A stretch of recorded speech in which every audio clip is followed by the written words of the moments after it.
I speak today on investing emotional capital to change bias.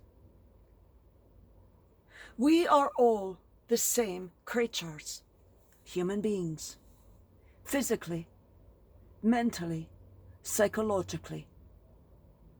We come from the same chemical basis and move on from there.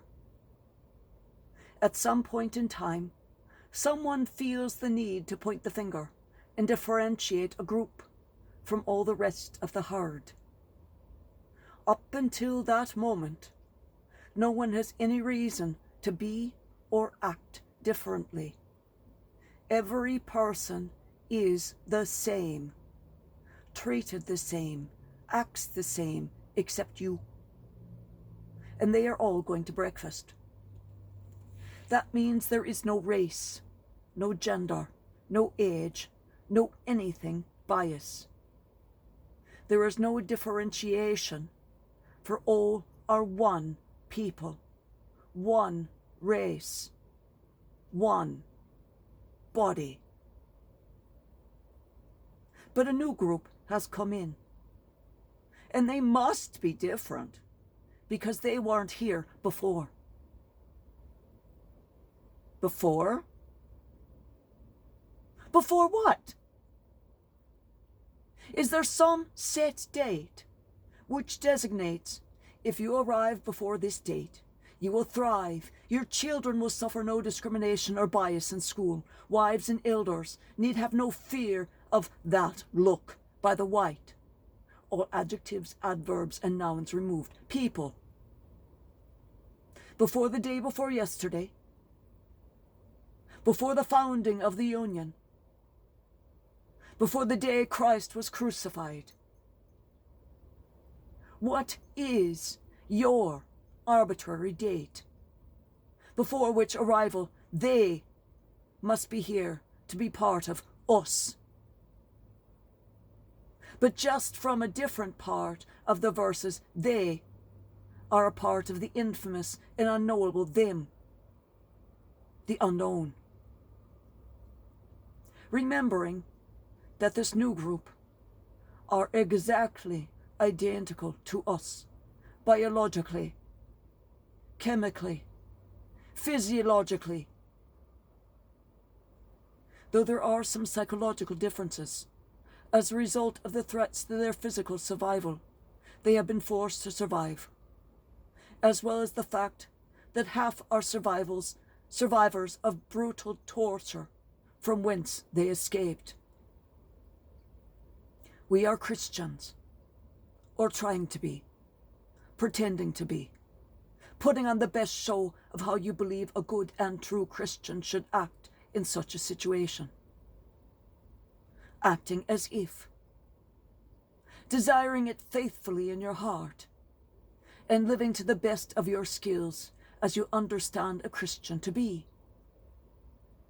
That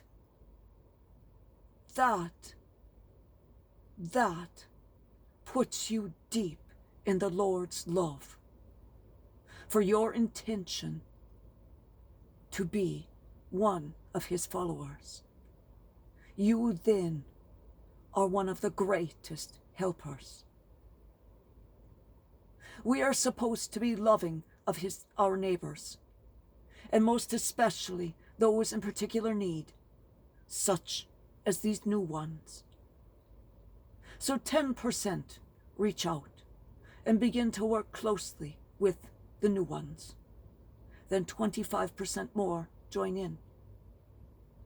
As the first holiday season approaches, the others are uncertain what to do. We could only do very small, quiet, unseeable things to celebrate any holiday or event, they explain. To do otherwise was to risk death or torture for being ostentatious, or for being too far above your place. It was always important you remembered what your place was there. The lowest of the low, beneath anyone's notice or care. Sounds familiar, doesn't it? So we The real people, the true Christians, talked, and each did a light display outside our own house to include a tree, and we also decorated the homes of the others so that they would fit in. Each house was lit with white lights, all together in one color to show unanimity, to show that we are one community, to show that we are as one. "Why did you decorate their houses?" asked one of the non-participating community members, in a very snark tone. "They aren't one of us. They don't even celebrate like we do. Look at how dark and silent their houses are without the lights we've given them." We? Obliviously, they aren't like us at all. Us? Raised eyebrows. It is such a voice, with a snark, in the participatory we and us when they participated not at all. With no understanding of a group, a situation, or a condition, that jumps to the little island with no other transportation, because she alone is on conclusion. She alone is on that island and starts broadcasting it to all the other members of the community with a similar bias, prepared mind.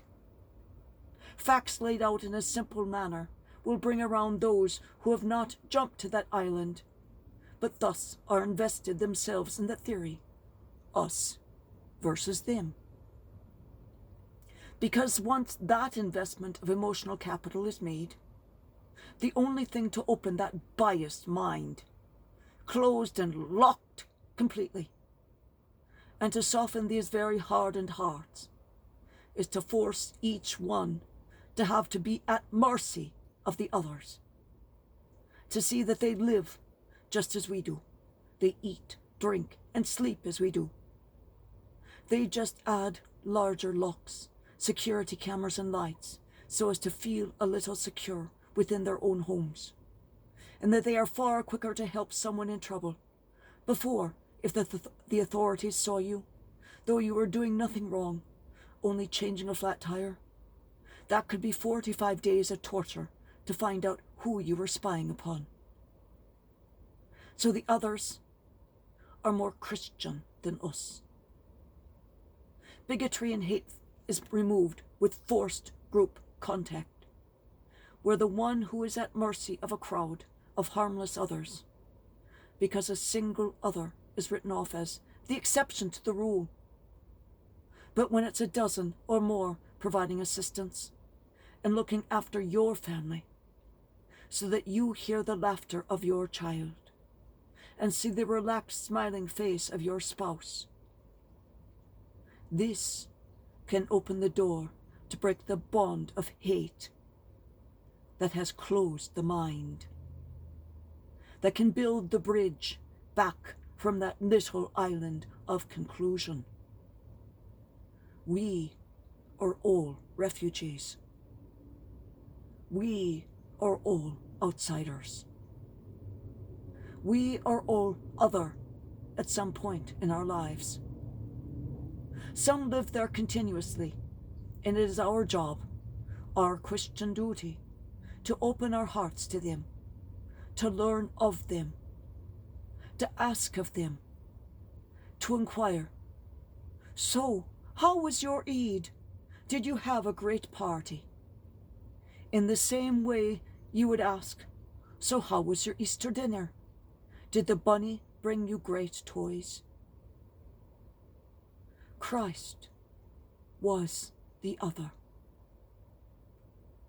Welcome him in. See him in other refugees. See the other. See God's creation power in each human, and recognize in each, she and he is identical to me in every way, but for the place that we were born. There you are, but for God's grace. There, but for the grace of God, you are on the other side of the Mexico-US border. There, but for the grace of God, would you be in the Mediterranean on a ship that is sinking? There, but for the grace of God, would you be living in a Syrian refugee camp? There, but for the grace of God, would you be living hand to mouth and being raped every night by soldiers? There, but for the grace of God, would you be feeding your children grass? There, but for the grace of God. There, but for the grace of God. There, but for the grace of God.